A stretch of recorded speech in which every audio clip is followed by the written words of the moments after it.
بسم اللہ الرحمن الرحیم۔ شروع کرتی ہوں اللہ کے نام سے جو بڑا مہربان اور نہایت رحم کرنے والا ہے۔ گھر میں غربت آنے کے اسباب: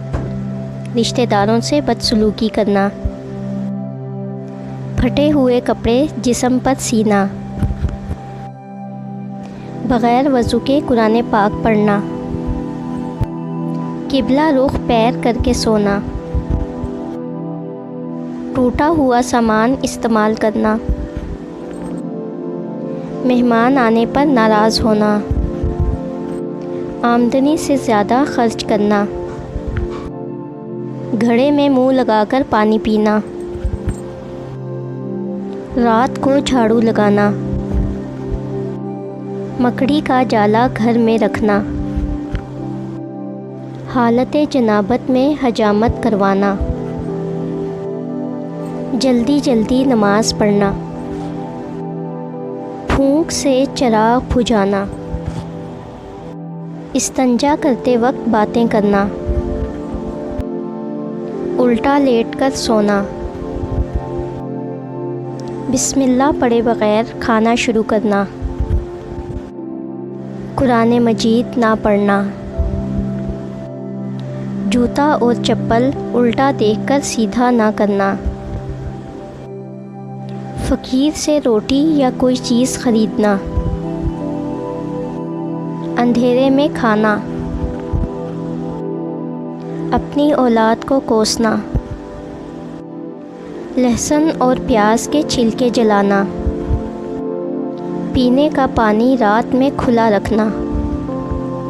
قبرستان میں ہنسنا، درخت کے نیچے پیشاب کرنا، رات میں سوالی کو کچھ نہ دینا، غلط قسم کھانا، بیت الخلاء میں باتیں کرنا،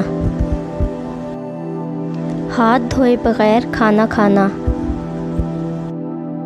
نہانے والی جگہ پر پیشاب کرنا، دروازے پر بیٹھنا،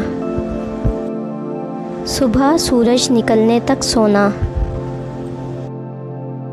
عورتوں کا کھڑے کھڑے بال باندھنا، ٹوٹا ہوا سامان استعمال کرنا،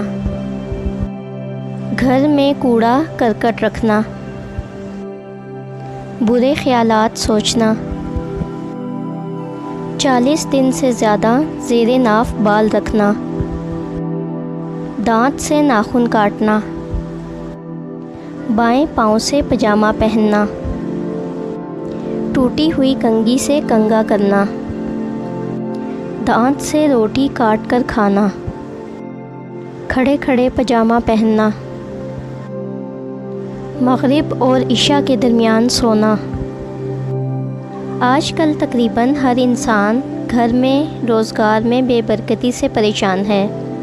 کہ جتنا بھی کما لیں پیسے میں، روزی میں، کھانے میں برکت نہیں ہے۔ اس کی وجہ یہی ہے کہ ہم سب روزانہ اپنی روزمرہ زندگی میں کوئی نہ کوئی ایسا کام ضرور کرتے ہیں کہ جن سے ہمارے گھروں میں بے برکتی آتی ہے۔ اگر ہم ان باتوں پر عمل کر لیں جو گھر میں بے برکتی آنے کا سبب بنتی ہیں